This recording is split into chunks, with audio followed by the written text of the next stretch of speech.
Graças a Deus, amados e queridos irmãos, a paz do Senhor, uma saudação a cada escola dominical, por esta live, esses irmãos, amigos que estão em casa, que venham ser abençoados através da palavra de Deus nesta manhã, pela AD de Uruçanguinha, Assembleia de Deus de Uruçanguinha, aqui na cidade de Araranguá, estado de Santa Catarina. Amém, meus amados, graças a Deus. O nosso bom dia também a todos os nossos amigos, da live aí que estão nos assistindo e com certeza vão compartilhar. Vamos então à lição de número 2, a lição de número 2, que diz assim: quem era Jó? É bom a gente não saber só o que lê e o que está escrito, mas sim estudar e saber na verdade quem era Jó. O texto áureo nos diz assim: havia um homem na terra de Uz, cujo nome era Jó, e este era homem sincero, reto e temente a Deus, e desviava-se do mal. Jó capítulo 1, versículo 1. A verdade prática nos diz assim: quem zela por um caráter irrepreensível obtém testemunho acerca de sua integridade. Palavra. Aleluia, Jesus. Vamos lá então à leitura bíblica em classe.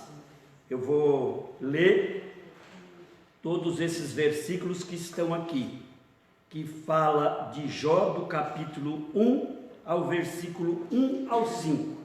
Para quem não tem a lição, acompanha na Bíblia Sagrada. Jó, capítulo 1, versículo do 1 ao 5, que diz assim: havia um homem na terra de Uz, cujo nome era Jó, e este era homem sincero, reto e temente a Deus, e desviava-se do mal. E nasceram-lhe 7 filhos e 3 filhas. E era o seu gado 7.000 ovelhas, e 3.000 camelos, e 500 juntas de bois, e 500 jumentas.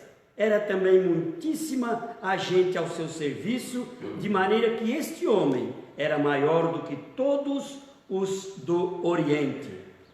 E iam seus filhos e faziam banquetes em sua casa, de cada um do seu dia, e enviavam e convidavam as suas 3 irmãs a comerem e beberem com eles. Sucedia, pois, que tendo decorrido o turno de dias de seus banquetes, enviava a Jó e os santificava, e se levantava de madrugada, e oferecia holocaustos segundo o número de todos eles. Porque dizia Jó: porventura pecaram meus filhos e blasfemaram de Deus no seu coração? Assim o fazia Jó continuamente. Glórias a Deus. Vamos nos colocar em pé nesta manhã, vamos fazer uma oração. O professor que é o presbítero irmão Ezequiel, chegue aqui por gentileza, e vamos orar para que Deus venha sempre, continuamente, fazer aquilo que Ele faz, não só na nossa vida, mas na vida daqueles que têm acompanhado a sua palavra. Pai, aleluia, em nome de Jesus Cristo, glória a Deus, estamos mais uma vez diante da Tua presença, bendito Senhor. Seja o teu nome, venha Jesus. Continuar a nos abençoar, venha trazer o povo para a Tua casa, Senhor. Venha, Pai querido, também abençoar este povo que está nos assistindo, Jesus. Pai, neste meio de comunicação, que é útil à família que não pode chegar à Tua casa, Senhor. Que nesta manhã, Pai, a Tua palavra atente aos corações dessas famílias, e que porventura tem algum problema, alguma dificuldade, Pai, que o Senhor venha solucionar. Ajuda, Pai querido, esse Teu filho que vai nos ensinar nesta manhã, que a sua família continue sendo abençoada, os seus filhos, para que ele possa também continuar dentro da Tua casa e estes caminhos maravilhosos que Tu tem colocado esse Teu filho, Pai. Em nome de Jesus assim eu te peço e te agradeço para a Tua glória. Amém e amém, Jesus. Aleluia. Amém. Glória a Deus. Paz do Senhor, meus irmãos. Amém. Tomai os vossos assentos em nome de Jesus. Que bom estarmos aqui nesta manhã, né? Que dia lindo o Senhor nos preparou para que pudéssemos mais uma vez nos reunirmos na sua presença, nessa casa consagrada, casa edificada para ser casa de oração. Quero louvar a Deus pela vida dos nossos irmãos, né? Mais irmãs do que irmãos, mas glória a Deus por isso, somos todos irmãos. E por aqueles também que estão nesta manhã, né, nos assistindo aí através da nossa live.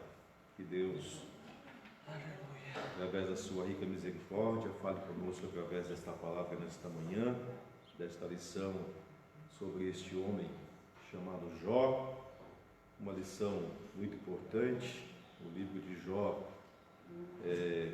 constitui-se de grandes instruções para as nossas vidas. E esse trimestre nós estaremos então aí falando a respeito, né, de Jó e a fragilidade humana, né, e a soberania de Deus. Antes de mais nada, sempre reconhecendo que nós não somos nada e não somos ninguém sem a presença do nosso Deus. Tá? Sem a presença de Deus, somos apenas criaturas andando, né, errantes sobre a face desta terra. Porém, com a presença de Deus, né, nós somos aqueles que estão aguardando a bem-aventurança do dia do chamado. Né? Com a presença de Deus, nós somos filhos dele, botando a planta dos nossos pés sobre essa face da terra, dizendo que onde nós estamos a possessão é nossa, mas sabendo que o nosso galardão está no céu. E aqui nós nada temos, daqui nada levamos. Tudo que nós temos aqui é a Deus que tem nos dado e tem nos colocado como mordomo, né, para administrarmos com zelo aquilo que Ele tem nos dado. Então, antes de mais nada, nós não somos nada e não somos ninguém sem a presença de Deus. E acima de tudo, Deus é soberano, Deus é tudo, Deus é maior, é o dono de todas as coisas. Né? Enquanto o ser humano não reconhece isso, irmão, é só cabeçada. Tá? É igual o boi querendo fugir do pasto, né? Cabeçada no palanque, tá? Até quebrar o chifre. Tá? Mas quando o homem reconhece o soberano, dança no seu interior, daí sim a gente passa a desfrutar, né, das prosperidades de Deus para a nossa vida. Tá? Então Deus abençoe a cada um de nós nesta manhã, aqui através desta lição. E a nossa introdução, ela vai dizer então que o autor sagrado, ele não elabora uma biografia, ele não fala da história da vida de Jó, mas ele fala da história da trajetória de tudo aquilo que aconteceu com Jó. Né? Ele conta um lapso, né, do que aconteceu com Jó. Né? E por que não falar de toda a história de Jó? Até porque não caberia. Tá? Mas ele trouxe aquilo que era mais importante para nós. Então ele traça o perfil e diz muito sobre esse gigante da fé. Né? Então, um homem que teve uma grande fé para permanecer firme no seu propósito. Se ele não tivesse a fé, talvez ele não conseguisse atravessar aquele momento em que veio sobre a vida dele, mas ele sabia em quem ele estava crendo naquele momento. Jó foi um homem diferente, não em natureza, porque ele era igual aos demais da sua época. Todavia, foi sem dúvida distinto na espiritualidade. Ele foi um homem que não apenas possuía bens materiais e uma família sólida, mas mantinha profunda comunhão com Deus. Né? É isso que nós vamos tentar aprender nesta manhã. E eu gostaria de começar assim, né? Que nem o texto aqui diz que ele era um homem igual a eu e você. Ele não era diferente. Tanto é que a Bíblia começa assim, que havia um homem na terra de Uz. Então ele não era um ser sobrenatural, ele não era um super-homem, ele não tinha poderes, não era um ser celestial, ele era um homem, uma pessoa feita de carne e osso, nervos, com a mesma estrutura que eu e você.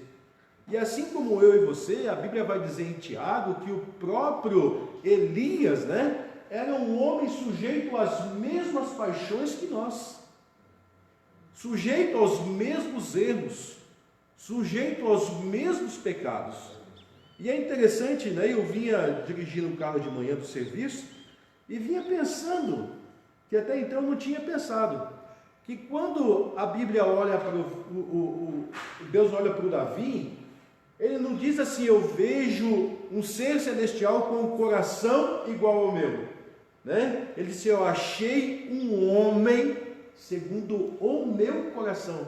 Olha que interessante, né? Então Deus, ele não buscou os seres celestiais para se inspirar, não, ele olhou para o homem, a obra da sua criação, a feição das suas mãos, para buscar no homem, né, a integridade.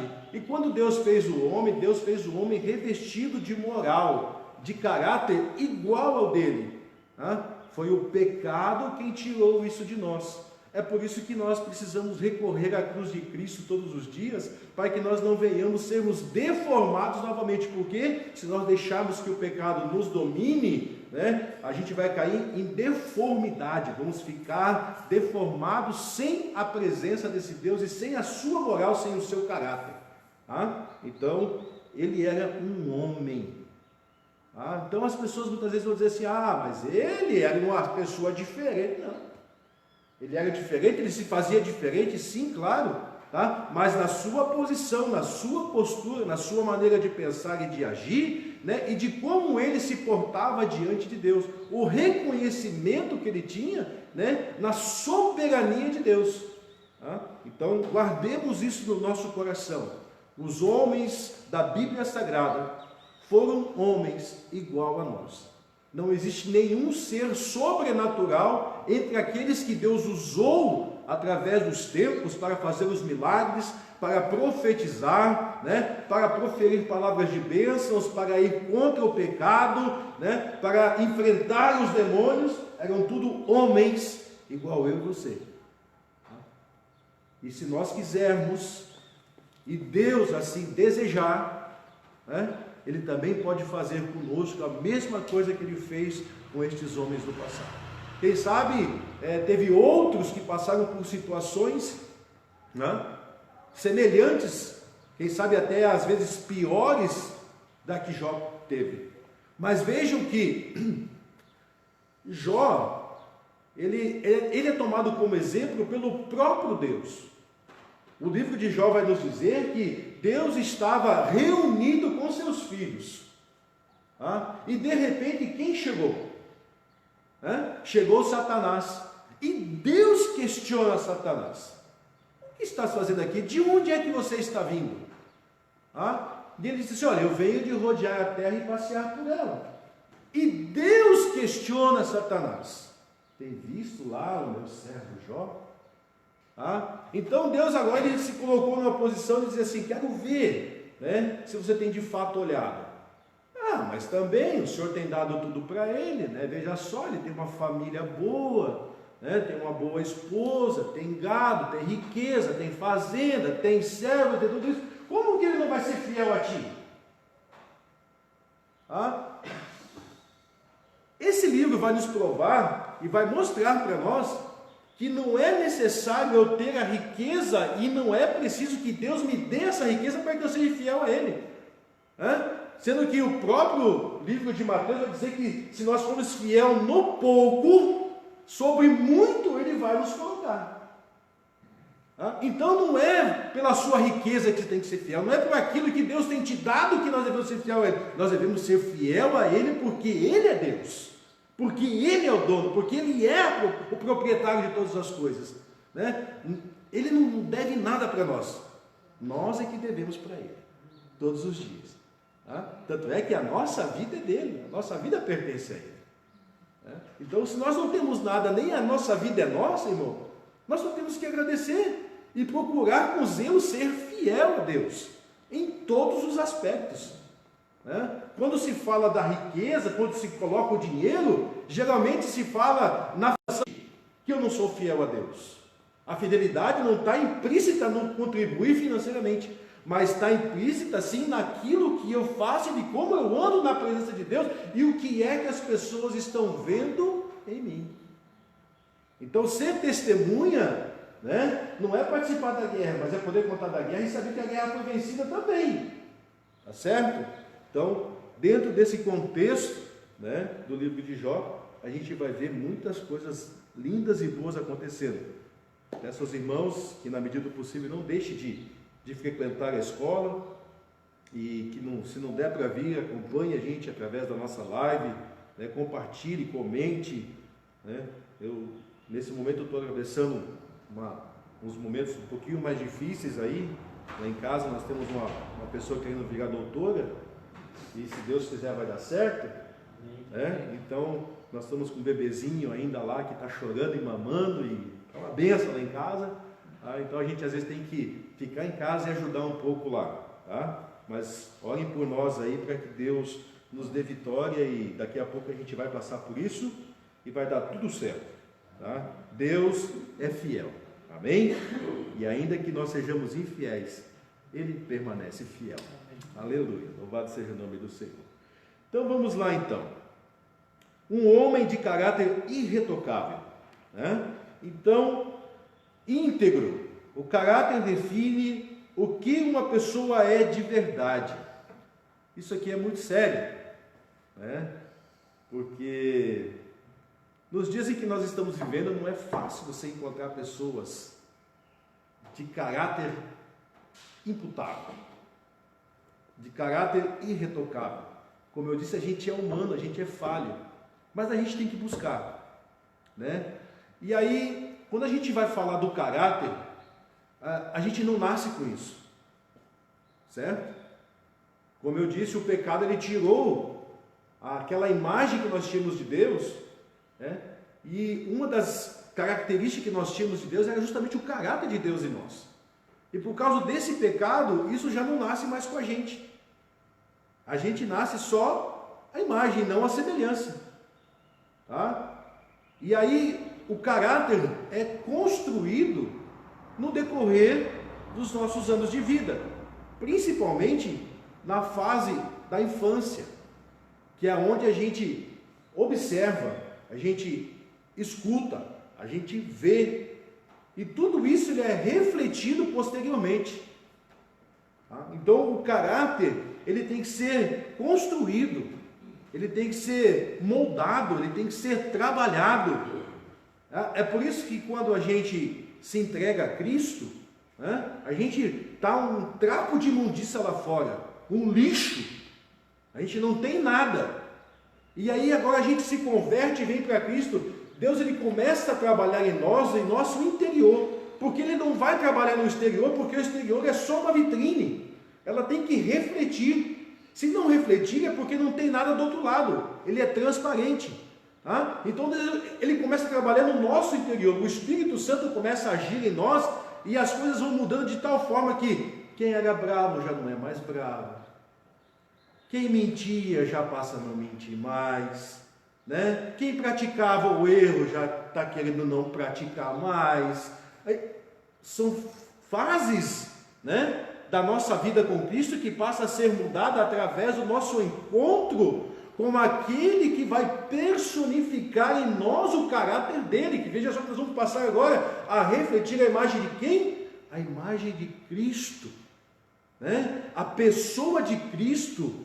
Tá? Então o Espírito Santo faz isso, mas quando a gente se entrega, antes de a gente chegar nessa parte de se entregar a Cristo, lá dentro do nosso lar é onde a gente começa a construir o caráter do ser humano. É lá que o pai e a mãe, e aí eu volto um pouquinho aqui atrás, né? Porque a Bíblia vai dizer, e Deus dizendo para Satanás, que Jó era um homem reto, íntegro e temente a Deus, e ainda se desviava do mal. Mas veja que para Jó chegar nessa posição, ele possivelmente observou o seu pai, observou a sua mãe, né? Ele teve instruções, né, do que era o caráter do ser humano. Tá? Então, sempre há alguém nos instruindo.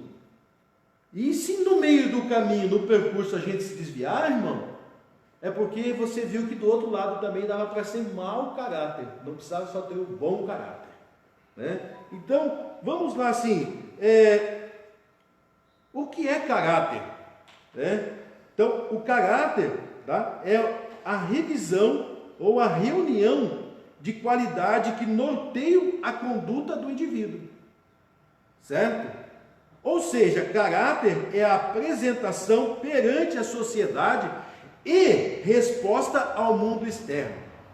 É muito bom a gente chegar aqui na igreja e aqui as pessoas olham para a gente assim com aquele ar de que todos nós somos santos, né? A gente tem um caráter diferente aqui dentro, né? Não pode, é pecado. Não pode fazer isso porque vai para o inferno e tal. Aí quando chega lá fora a gente pratica tudo. O que era o pecado, o que leva para o inferno. Quer dizer, e o nosso caráter? É só aqui dentro que a gente tem que ter esse caráter, ou lá fora também a gente tem que externizar também esse mesmo caráter, né? Fazer o que a gente faz aqui dentro, né? Melhor lá fora do que aqui dentro, porque aqui dentro todo mundo se conhece, mas lá fora as pessoas não te conhecem. E quando a gente olha para a Bíblia Sagrada, a gente vai ver, por isso que a gente fala de outros homens, né? A gente vai ver Daniel, a gente vai ver os 3 jovens da fornalha de fogo, a gente vai ver a vida de José, que foram pessoas, tá, que também, né, tiveram à prova o seu caráter, né? Aquilo que eles tinham de melhor, e no momento eles podiam simplesmente não dar lado para isso, simplesmente dizer, não, eu estou num lugar diferente, ninguém me conhece, ninguém sabe mesmo que eu sou crente, né? Ninguém sabe que eu sou obreiro, então vamos meter a lenha, deixa rodar, tá? Então, caráter é o que eu sou aqui, tá? E o que eu sou quando eu estou em casa sozinho. Como é que Deus me vê? Será que na igreja Deus me vê como um santo? Ele tem que ir conosco até o fim, tá? Então, a qualidade que norteia a conduta do indivíduo.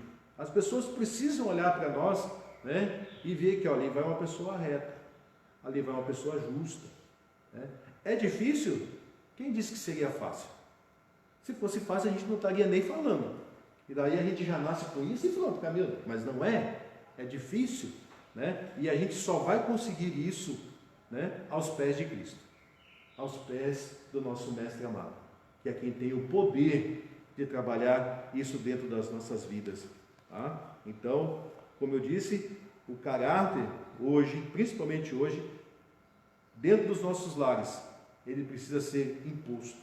Ele precisa ser dado, ele precisa ser instruído, ele precisa ser moldado na vida das nossas crianças, assim como eu, assim como os irmãos aqui, né? Por certo, recebemos dos nossos pais também o que era certo, o que era errado. A gente tem que continuar fazendo isso aqui, tá certo? Então, o mau caráter define uma pessoa que não merece confiança, olha só, que daí é o oposto, tá? Você conhece uma pessoa que só mente? Uma pessoa que só gosta de praticar o errado, você vai confiar nela? Não vai, né? Quando a gente busca informações sobre uma pessoa para, sei lá, para um trabalho, né? Uma pessoa que você queira que esteja sempre do seu lado, você vai buscar o quê? Saber como é essa pessoa lá fora.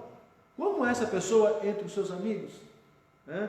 Será que essa é uma pessoa boa ou uma pessoa má? Tá? E aí tem um ditado que diz assim, olha, né, mostra-me com quem andas que eu te direi quem és. Se a gente procura andar com pessoas más, sendo eu bom, tá? Vamos olhar para o cara e dizer que ele é mau e eu também sou mau. Agora, se eu procurar andar sempre com as pessoas boas, ao olharem as boas, vão pensar que eu também sou bom, né? E eu preciso também ser bom. Certo? As más influências. E como tem más influências? Tem mais más influências do que boas influências. Então,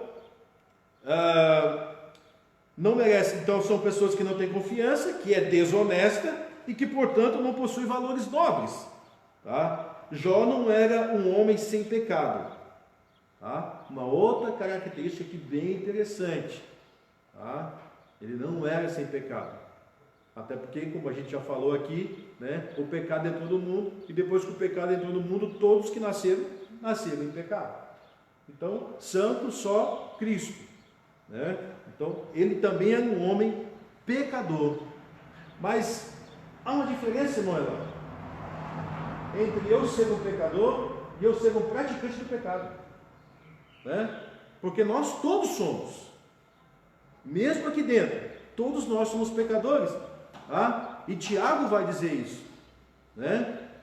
Então, todos nós somos. 1 João, né, 1:8 vai falar também que aquele que diz que não comete, está mentindo, porque todos nós cometemos pecado. Agora, uma coisa é eu ser um pecador e eu ficar praticando o pecado. Então a gente não pode ver na prática do pecado. Pecar, a gente vai pecar? Vai, nós estamos sujeitos. Agora, pratico hoje, pratico amanhã, pratico depois da manhã. Eu passei a ser um escravo do pecado agora. Porque o pecado agora ele já me abraçou de tal forma que eu não consigo mais ficar sem pecar. Meu bichinho de estimação era bem pequenininho, agora já está virado num dragão e agora já está me dominando. Então, vamos se atentar para isso, tá? Então ele não tinha pecado, ou seja, ele não era um homem sem pecado, mas tinha um caráter irretocável.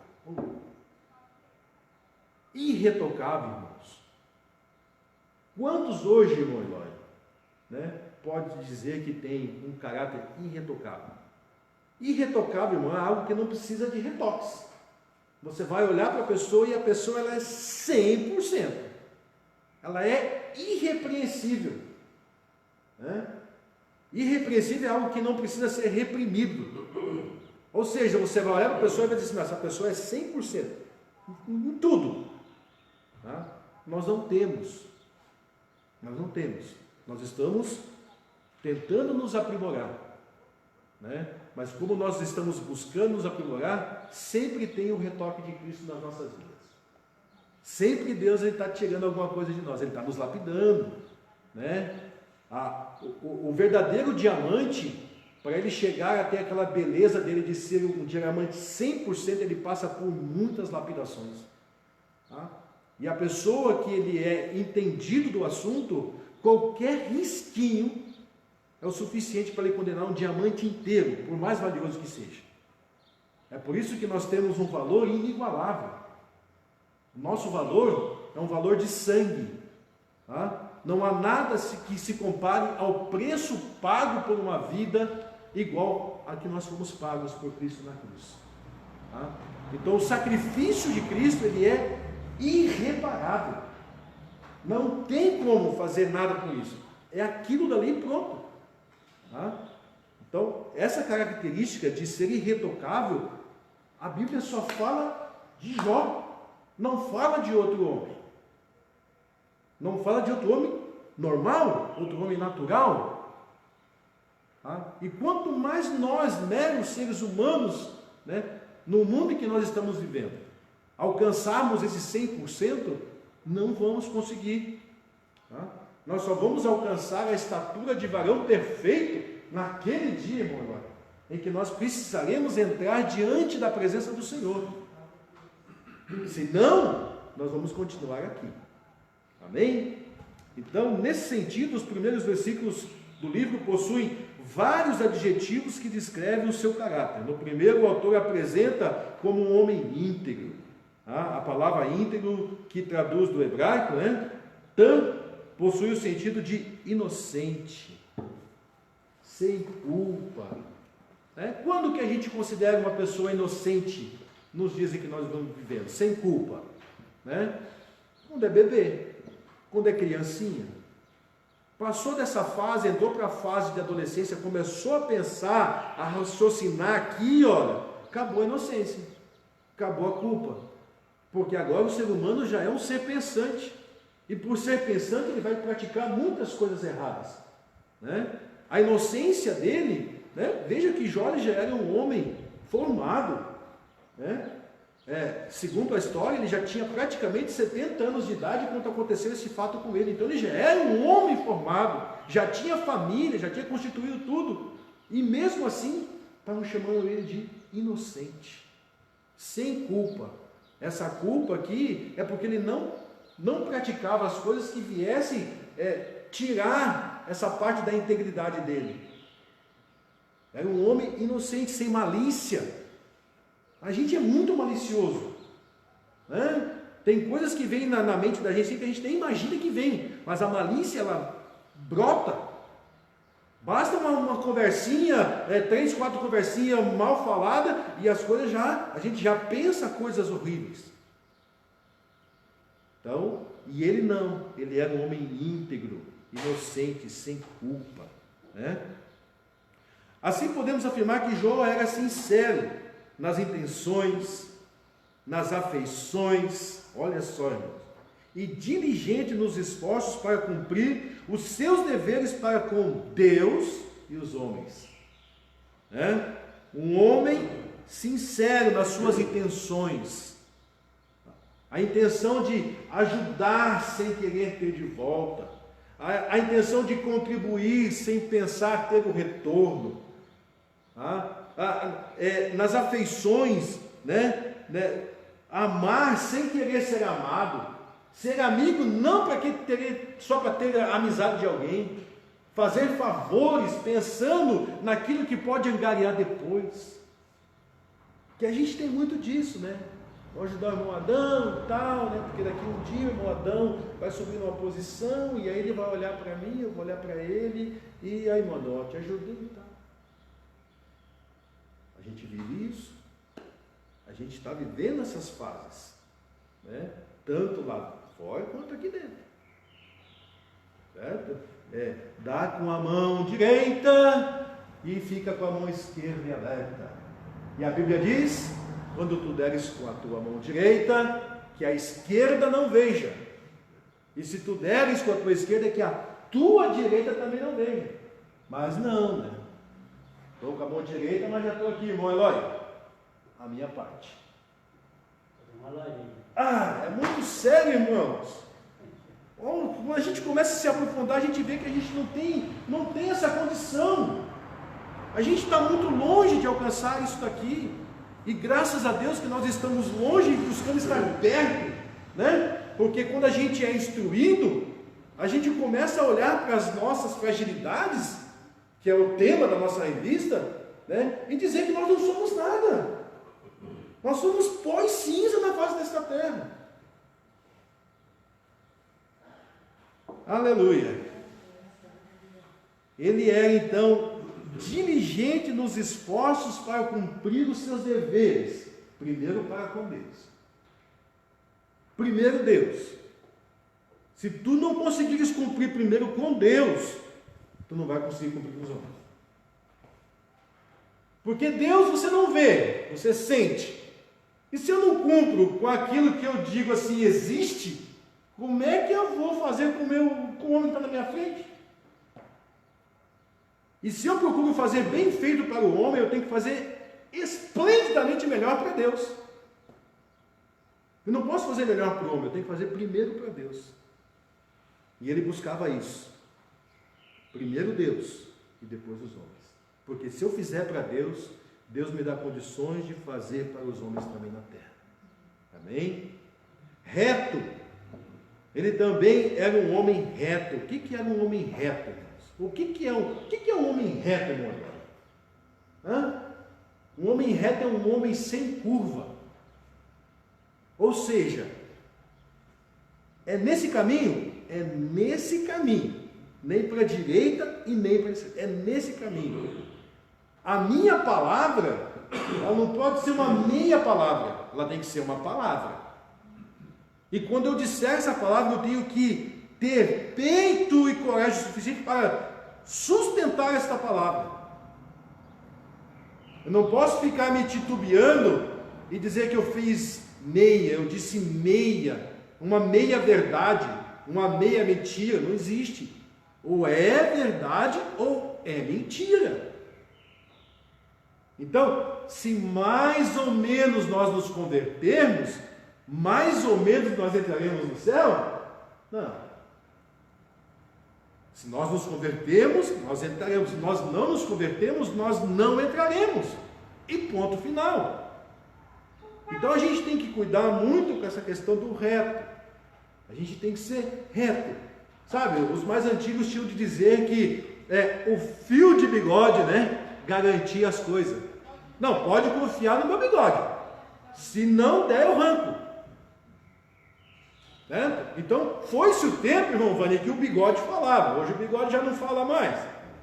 Mas, homem que era homem, ele honrava o bigode. as pessoas mais antigas que compravam as coisas na época da colheita, antes da colheita ele fazia uma compra. Ia lá no armazém, comprava, né? O dono do armazém botava na caderneta, fulano de tal, comprou tal coisa, e tal dia ele disse que vem pagar. Podia ir dormir. Se o dono do armazém morresse, a família recebia. E hoje? Misericórdia, né? Hoje o pessoal chama tudo de caloteiro. Compra e não paga, pega emprestado e não devolve. Falta de retidão. Falta de retidão. E pior é quando a gente promete, sabe para quem? Para Deus. Porque eu vou fazer, Senhor, eu vou fazer. E aí Deus fica só olhando, dizendo assim, não vai. Mas Ele deixa? A gente faz. A gente é doido para fazer promessa, irmão, e não cumprir. Louco. Então, muitas vezes a Bíblia diz que é melhor não fazer voto do que fazer não cumprir. Então, não prometa aquilo que é impossível, ou aquilo que tu não possa cumprir. Melhor tu não prometer. Tem que dizer assim, eu vou ver, né? Quem sabe, mas não prometa que vai fazer, porque pode ser que tu não consiga fazer. Vamos abrir exceções. Pode ser que aconteça alguma coisa no meio do caminho que te impeça de fazer, mas você tem que ter a retidão, né, de comunicar a pessoa para quem você prometeu, ou seja lá o que for, que não vai dar para fazer, e não deixar simplesmente a coisa passar e vai embora, né? Tem coisas que a gente pega emprestado dos outros, até esquece de devolver, depois fica falando, e agora para devolver, como é que faz? E quando a gente deve, então, né, que a gente está devendo, a gente até corta a volta. Fulano está vindo lá, estou devendo para ele, eu já corto volta por aqui, que é para ele não me ver. Porque senão vai ficar feio, né? Ele vai me cobrar, e se ele não me cobrar, eu vou ficar com a cara no chão. Né? Falta de retidão. E o nosso irmão Jó, ele tinha isso. Retidão. Então, vamos lá. Ele era justo, reto, direto e se comportava de maneira irrepreensível. Comportamento. Nosso comportamento lá fora tem que dizer com aquilo que nós somos e não com aquilo que nós queremos ser. Porque tem gente que quer fantasiar para os outros, mostrar uma coisa que ele não é. Daqui a pouco as máscaras caem, né, irmão Vânia? E aí caem as máscaras e a pessoa diz assim, mas tu disse que era uma coisa e não é. Que coisa feia, que mau exemplo. Então a gente também tem que ser reto nesse ponto. Eu sou o que eu sou, aqui dentro e lá fora. Quem olhar para mim tem que dizer assim, não, aquele lá é o crente lá da igreja fulano de tal, ele é desse jeito mesmo. Não adianta eu subir aqui e falar bonito aqui lá fora, não, aquilo lá foi só para o povo lá de dentro ouvir. Não resolve. Então o testemunho dentro tem que ser maior lá fora. Maior lá fora. A Bíblia diz que ele era temente a Deus e desviava-se do mal, né? Então Jó é descrito como alguém temente a Deus, que desviava-se do mal. O que é temer a Deus? Né? Em outras lições passadas a gente já falou a respeito disso e tal. Então temer a Deus não é ter medo de Deus, meu irmão. Deus não é um bicho. Deus não é carrasco. Deus ele não é um Deus de opressão, a ponto de, eu vou porque senão Deus vai me matar. Não. Eu estou aqui porque eu estava condenado ao inferno se eu não viesse. Não. Você pode estar aqui dentro e condenado ao inferno do mesmo jeito. Porque o temor do Senhor é temer a Deus, é obedecer. Sabe? É ter Deus como seu Senhor. Cumprir aquilo que... Isso é temer a Deus. Ter medo de Deus muitas vezes oprime a gente a não fazer nada. Eu tenho tanto medo. Aí um dia, na Bíblia vai dizer, né? Chegou o dono e disse assim, vou te dar 5 talentos. Para você eu vou te dar 3 talentos. Para você eu vou te dar 1 talento. Granjeai. O que tinha 5, granjeou e conseguiu mais 5. O que tinha 3, granjeou e pegou mais. Mas o que tinha 1 fez o quê? Enterrou o talento. Como enterra o talento. Você não sabia que eu ia voltar? Ah, mas eu tinha medo, eu tive medo que... Não, mas então emprestasse para outro a juro. De igual forma você está ganhando para mim. Mas e agora? Então não é esse medo, é o respeito. Não é isso que a gente quer sempre dos nossos filhos em casa? Eu não quero que meu filho tenha medo de mim, por mais que ele olhe para mim assim e diz, meu pai tem uma cara de bravo. Meu pai quando fala parece que está trovejando. Não, eu quero que ele me respeite, né, pela pessoa que eu sou, né, por ser uma pessoa que está instruindo ele para a vida, que ele não tenha medo de mim, mas que ele possa recorrer a mim nos seus momentos de dificuldades, me relatar e saber que eu posso dar para ele algo que ele não tem no momento. A gente, às vezes, as pessoas têm tanto medo de Deus que não consegue nem pedir nada para Deus de tanto medo, porque não sabe o que Deus vai fazer, né? E sendo que Deus diz assim, olha, pedi, dar-se-vos-á. Então, temer a Deus, tá? Amar a Deus. Jó, esse homem, ele se desviava tanto do mal, né? O que é se desviar do mal? É praticar só o que é bom, amar o que Deus ama, odiar o que Deus odeia, repreender o que é repreendido por Deus, isso é se desviar do mal. Quanto mais próximo de Deus, mais longe das coisas ruins. E quanto mais longe de Deus, mais perto das coisas ruins também. Então, Jó, ele tinha essa qualidade, né? Então ele se desviava do mal. Tá? Vamos aqui, um pouquinho mais aqui. As escrituras mostram que o mais sábio do mundo, né? Tá? Posteriormente ensinaria temer ao Senhor e apartar-se do mal. Então, quem teme a Deus de verdade, irmão, não anda na prática do mal. Ele se aparta do mal. Ele foge do mal. Isso é temer a Deus. Quem não teme a Deus, tá nem aí se o mal vem, se o mal vai, de repente ele está na prática do mal e... Então, vamos temer a Deus, vamos deixar as práticas do mal, vamos nos apartar do mal, vamos fugir da aparência do mal, né? Então, tudo aquilo que faz mal à nossa vida espiritual, a gente tem que procurar se afastar dela. Certo? Ei, reloginho bom. Vamos lá ao nosso ponto 2. Ponto 2. Um homem sábio e próspero. Um conselheiro sábio. Há pessoas ricas que nem são sábias e nem tampouco prósperas. Possuem conhecimento, mas não entendimento. Riquezas, mas não prosperidade. Jó, ele se distingue nesse aspecto, porque ele era rico, próspero e sábio. Sábio, próspero e rico. Tá? Então, toda intrínseca, tá, na riqueza. A prosperidade de Deus, né, não quer dizer riqueza financeira, não quer dizer riqueza material. Porque Deus não está interessado na sua riqueza. Deus não está interessado se você tem casa, Ele não está interessado nisso. Ele está interessado na sua vida em especial. Pastor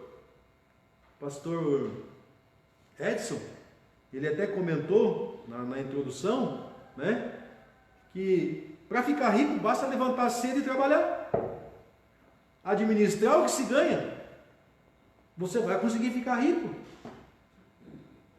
Agora, você vai ser próspero?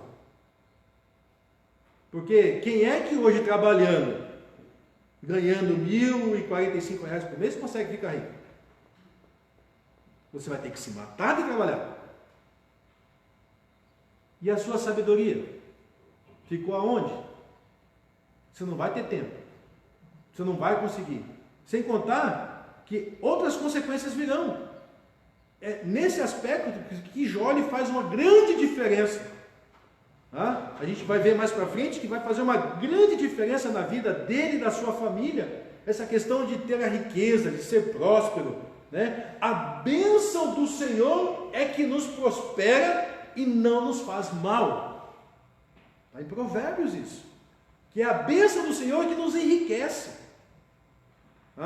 O princípio do temor do Senhor é a sabedoria. Então quem é sábio teme a Deus. Nós já falamos isso em outras lições aqui, né? Que o fato de eu ter casa, carro, dinheiro não me faz uma pessoa próspera se eu não tiver a bênção de Deus na minha vida. Pode ver que quando você tem a bênção de Deus na sua vida, que você tem de Deus na sua vida tudo aquilo que você precisa, você não se apega aos bens materiais. Não é a sua casa que te faz melhor, não é o seu carro, não é o seu iate, né? Não é a sua conta bancária lá explodindo, que o gerente não sabe o que faz para dar conta de tanto dinheiro que eu tenho no banco, que te faz próspero.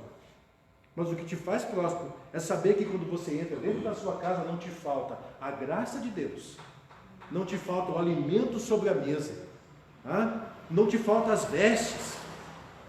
Quantas pessoas que mal têm um casebrinho, mal têm uma mesinha para sentar para se alimentar, mas quando ela se alimenta, ela chora, porque sabe que é Deus que tem colocado na mesa dela. Ela é próspera, não tem faltado nada. Quantas pessoas com riquezas, morrendo de enfermidades e não podendo fazer nada com tanta riqueza. E a gente, né, com a graça de Deus na vida, muitas vezes no leito da enfermidade oramos e Deus simplesmente cura. Tira o mal da nossa vida. E a minha prosperidade? O que adianta o homem ganhar o mundo inteiro e perder a sua alma? Aleluia. Aleluia. Então, prosperidade para nós são as bênçãos de Deus nas nossas vidas. Nada impede a gente de correr atrás. Nada, não existe pecado nisso. Desde que o seu coração não esteja focado lá. Que você domine aquilo que você tenha e não aquilo que você tenha domine o seu ser. Porque aonde estiver o teu coração, aí estará o seu tesouro. E o nosso coração tem que estar no céu. Amém? Porque o nosso galardão está no céu. Amém? Então ele foi um homem sábio, rico e próspero. A Bíblia afirma que Jó era maior, né? E esse maior aqui não é maior em tamanho, não é maior em riqueza, não é maior em prosperidade, mas ele era um homem sábio. Tá?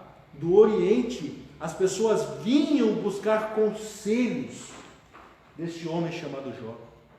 Tamanha a sabedoria que ele tinha. Veja que só Salomão, mais tarde, buscando de Deus, e quando Deus se apresentou para Salomão e disse assim: olha, pede o que tu queres que eu vou te dar. O que foi que Salomão pediu, irmão? Salomão podia ter pedido todos os reinos da terra. Ele poderia ter se considerado o maior de toda a história. Mas ele só pediu o quê? Sabedoria. Nessa sabedoria que Deus deu para ele, ele alcançou o quê? Riqueza, prosperidade. Olha só que coisa tremenda. Foi um homem tão rico, tão próspero. Deus o abençoou de tal forma porque ele pediu uma coisa que somente Deus pode dar, irmãos: sabedoria. Conhecimento, eu já disse aqui, o conhecimento a gente busca, a gente se fica nos livros. Passa dias e dias lendo, comendo, para buscar o quê? Entendimento, conhecimento. Agora, se não descer do céu, e aí Tiago vai dizer que aquele que não tem sabedoria, peça a Deus, porque Deus pode dar. É Deus quem dá sabedoria para o homem. Se a gente olhar para os tempos antigos, né, Deus ele capacitou homens para fazer obras tremendas. Homens sem instrução nenhuma. O que dizer do pai da música, que Deus disse, olha, tu vai fazer instrumentos musicais. Mas ele não conhecia instrumento musical. Quem ensinou Davi a tocar harpa, irmãos? Qual foi o professor de Davi? Isso é capacidade de Deus. Existem muitas pessoas nos nossos dias capacitadas para fazer muitas coisas, mas elas estão focadas em buscar só para si. Não pensam no reino, não pensam em Deus. E cada vez mais buscam a capacidade. Aí a nossa ciência que se evoluiu tanto. A briga hoje é para saber quem vai fazer o melhor celular. Porque o celular hoje é o computador do mundo na mão de todo mundo. Mal saiu um e eles já estão pensando no outro que vai fazer que é melhor do que aquele. Celular custando 10, 15 mil reais já. Para quê? Não. Posse, a gente quer ter. É pecado? Não é pecado. Mas para que tu vai usar? Então, a sabedoria verdadeira é aquela que vem de Deus. Amém? E se existe um povo sábio na face da terra, esse povo está aqui hoje de manhã. Está aqui. Porque são aquele que Deus tem dado sabedoria para servir a Ele, com o coração. Porque sabe que daqui a pouquinho a gente vai sumir desse lugar aqui. Vamos deixar tudo para trás. Amém? Então tá, vamos lá, um pouquinho mais para frente. Então Jó, nesse quesito aqui, o maior que diz aqui na revista, não era das suas posses, tá? Não era. É que ele tinha uma sabedoria de Deus. E isso fazia dele um diferente na face da terra. Vinham buscar conselhos. Quantas pessoas pedem conselhos para nós hoje? As pessoas nos veem como uma pessoa que de fato pode dar um conselho assim, daquele conselho de Deus. A gente precisa, as pessoas precisam olhar para nós e dizer assim, ó, o crente ali, ele tem um conselho bom para mim. Porque conselho para o ímpio a gente tem bastante, tem até tem os tarô, cartomante, não sei o que, tudo dando conselho. Mas de Deus, são poucos dando conselho. Amém? Muito bem, isso fazia dele um homem proeminente, em que as pessoas recorriam com frequência em busca de conselho e orientação. Pronto. Fechou. Era o homem que Deus levantou na terra. Um homem próspero, né? Um homem de Uz, não era apenas rico, mas sobretudo próspero. Olha aqui de novo. Riqueza não é sinônimo de prosperidade. Prosperidade é não te faltar nada. Aquilo que tu precisa. A gente só precisa do básico. Tá? A gente só precisa do básico. A gente precisa comer, a gente precisa vestir, a gente precisa ter uma casa. É básico. Se a gente tiver isso e a presença de Deus, a gente já tem tudo. Se a gente tiver só isso e não tiver a presença de Deus, a gente não tem nada. Se você tiver uma mansão, glória a Deus por isso. Se Deus estiver lá dentro, amém, melhor ainda. Agora, se Deus não estiver lá dentro, busque Ele para dentro. Não deixe Ele ficar por lá de fora. Convida Ele para pousar lá dentro contigo.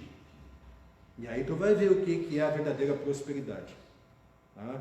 O texto sagrado destaca que além da sua esposa, ele ainda tinha os seus 7 filhos, mais as 3 filhas, né? Tinha 7.000 gados, tinha 500.000 jumentas, tinha mais 3.000 ovelhas, mais os camelos, e tudo isso fazia parte da riqueza que Jó tinha.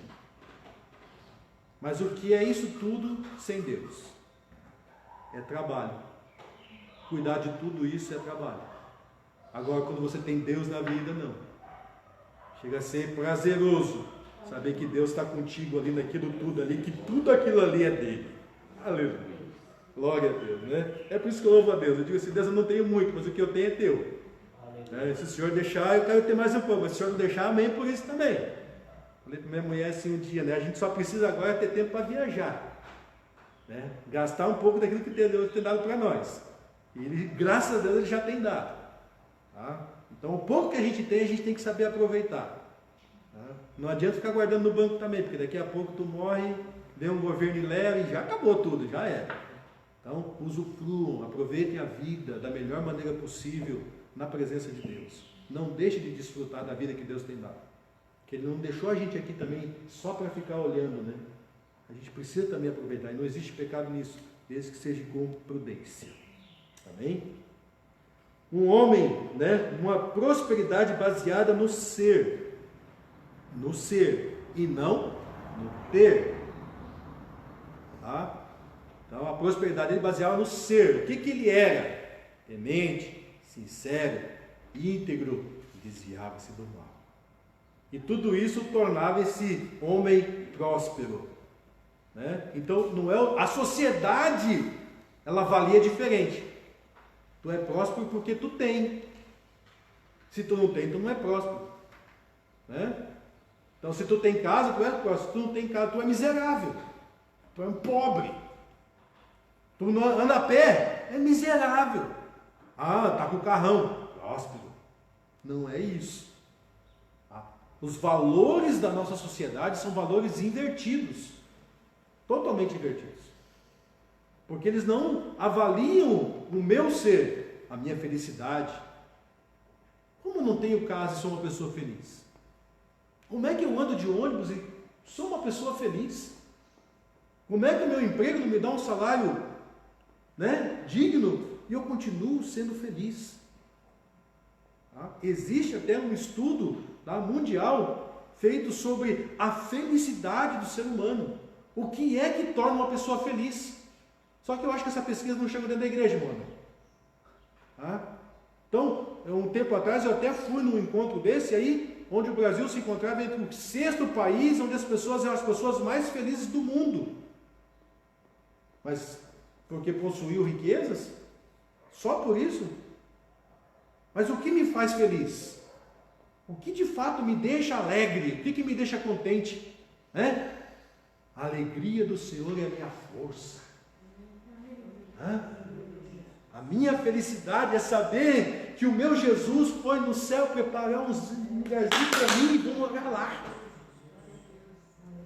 É saber que o dia que eu deitar aqui na terra, eu vou acordar lá no céu e ver Jesus e poder dizer para Ele: que prazer enorme poder te conhecer e te dar um abraço.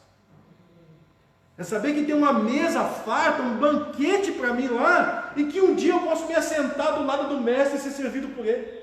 Existe alegria maior que essa, irmão Luiz? Não existe alegria maior do que essa. E se isso não for suficiente para nos alegrar, irmão, vamos buscar de Deus então algo melhor para nós. Porque Ele tem prometido que vem buscar um povo seu, zeloso de boas obras. É promessa dele. E a minha alegria é que o meu Deus não é filho do homem para quem minta, nem filho do homem para quem se arrependa. O dia que Ele prometeu, Ele vai cumprir. Porque Ele é reto, Ele é íntegro, Ele é fiel. Se amanhece chovendo, Deus também está na chuva. Que felicidade. Aí as pessoas olham e tudo, o sol hoje está demais, está muito quente. Está chovendo, está frio. Faz parte. E a gente está aqui nessa terra, a gente vai passar por tudo isso e mais um pouco ainda. Mas não percamos a esperança. Né? Jó possuía um grande patrimônio. Tá? Então, a sua família, né? O patrimônio dele, a sua prosperidade se refletia na relação harmoniosa entre ele, a sua família e seus negócios, e sobretudo Deus. Podia estar tudo bem em casa, os negócios tudo encaminhando bonitinho, tudo prosperando, vaca produzindo mais vaca, ovelha produzindo mais ovelha, tudo crescendo, a terra cada vez mais, mas se não tivesse bem com Deus, o resto era só o resto. Mas aí ele diz que sobretudo a Deus. Estava tudo bem com Deus. Como é que nós estamos? Está tudo bem com Deus? Tudo bem com nós aí? Tá. Então não era uma prosperidade estabelecida somente no ter, mas principalmente no ser. Né? Que nós alcancemos essa prosperidade no ser e não no ter. Sou próspero porque temo ao Senhor, sou reto, sou íntegro e ando me desviando do mal. Tá? E temamos ao Senhor, porque o temor do Senhor é o princípio da nossa sabedoria. Louvado seja Deus. Né? Um homem de profunda piedade. Essa piedade aqui é amor e respeito às coisas de Deus. Tá? Então, o primeiro capítulo de Jó diz que iam seus filhos e faziam banquetes em casa de cada um no seu dia. Enviavam e convidavam as suas irmãs a comerem e a beberem com eles. Tá? O ambiente descrito aqui é de uma festa, de uma família em harmonia, que de forma muito feliz festejava a vida. Certo?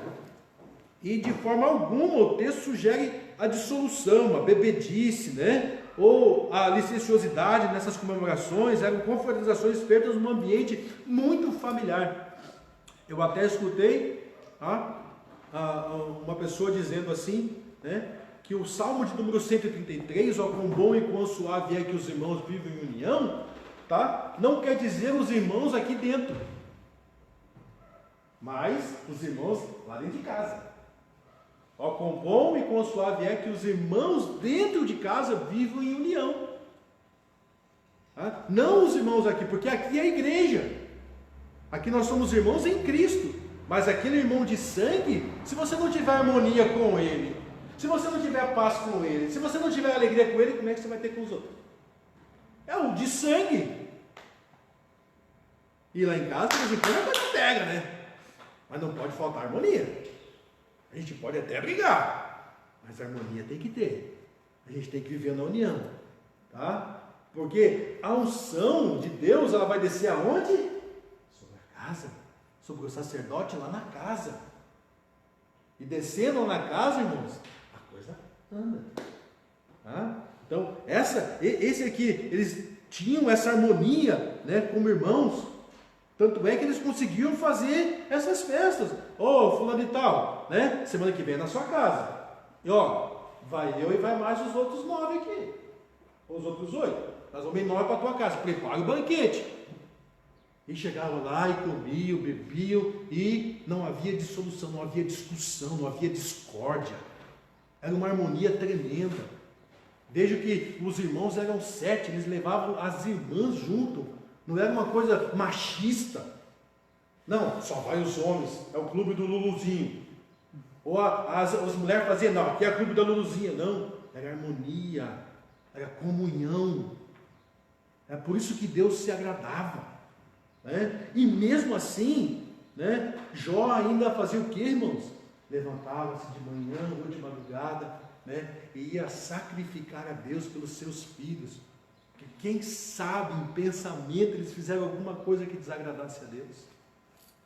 Ele se colocou numa posição de sacerdote, tá? E o sacerdote tinha essa função de oferecer o sacrifício, né, por causa do pecado do povo. Então eles levavam o sacrifício. A diferença é que os filhos dele não levavam, não ofertavam o sacrifício. Ele fazia um sacrifício pelos filhos, mas isso não quer dizer que os filhos ficavam santificados. Porque cada um é responsável pelos seus atos. Tá? E no tempo do sacerdote, eu pecava, eu tinha que levar o sacrifício para ser ofertado. E ele não, ele pegava do seu e sacrificava em favor dos seus filhos. Aqui nós vemos que nós estamos perdendo um pouco as nossas famílias, porque a gente já não faz mais isso. A gente já não faz mais sacrifício pelo filho. A gente já não ora como deveria orar mais. A gente já não apresenta mais os filhos como deveríamos apresentar. Então, muitos de nós chegamos aonde estamos hoje, graças ao joelho da mãe ou do pai, ou de alguém muito próximo, de alguém que adotou a gente como filho, né? E constantemente botava o nomezinho da gente embaixo do joelho e dizia para Deus, Deus, olha, o fulano está aqui debaixo do meu joelho. Eu sou uma prova disso.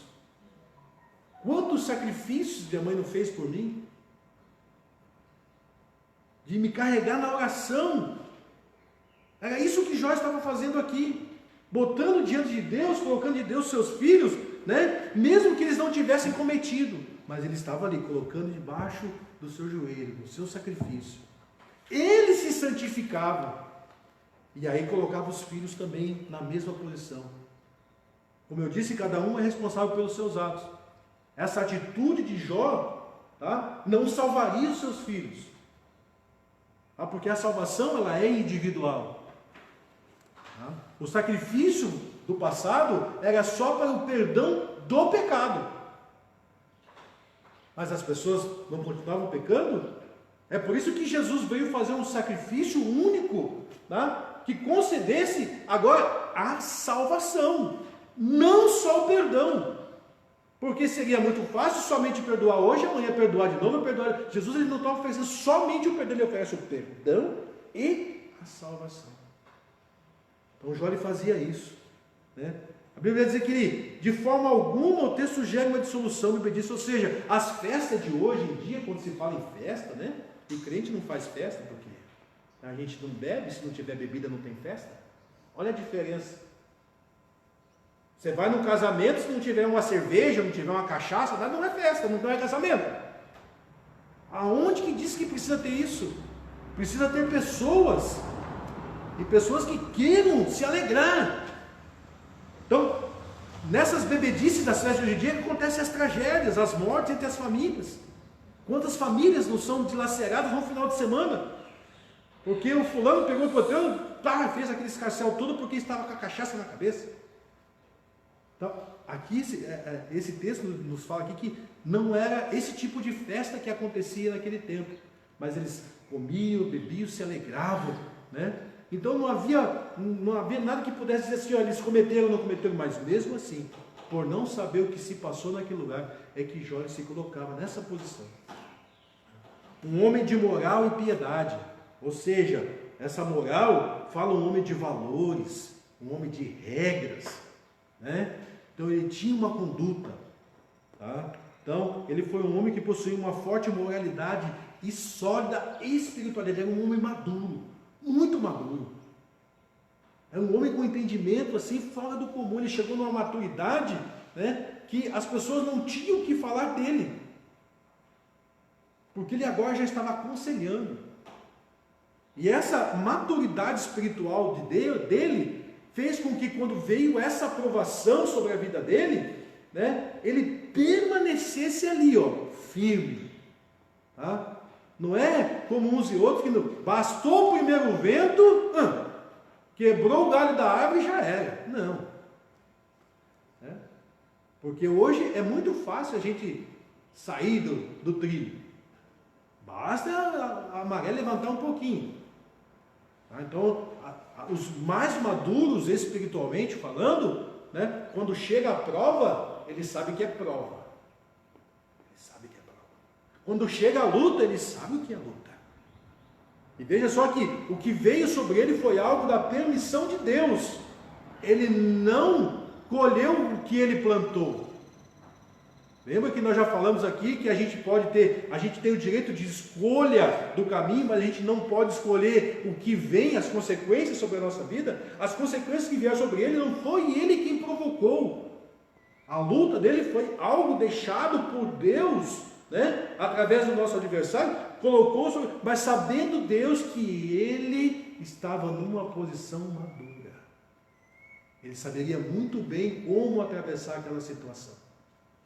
Tá? A ponto de perder os filhos, né, eu vi pessoas ficarem desesperadas, né, por ter perdido uma pessoa da igreja, perdeu a mãe, por exemplo, e se descabelar. Porque não... Ele falou, não é crente? É duro, a separação é duro. Mas a pessoa morreu aqui, ela está indo para um lugar melhor do que eu. Você vai ficar descabelando por causa de quê? Ela descansou. Acabou a luta para ela aqui na terra. Eu tenho 2 filhos, eu não sei o que é perder um filho. Mas ele não perdeu um, não perdeu 2, ele perdeu 7 de uma vez só. Não era para ele dizer assim, olha Deus, eu não quero mais saber de ti. Tá, tudo que fique para lá com o seu céu. Não fez assim. Morreu. Está ele ali, firme. Da noite para o dia que tu perder tudo que tu tinha. Segundo a história, a prova dele não durou mais que 1 ano. Imagina eu no ano se eu perder tudo que eu tenho. Não vai uma semana, já perdi tudo, né? E aí a gente fica louco. Então, tá?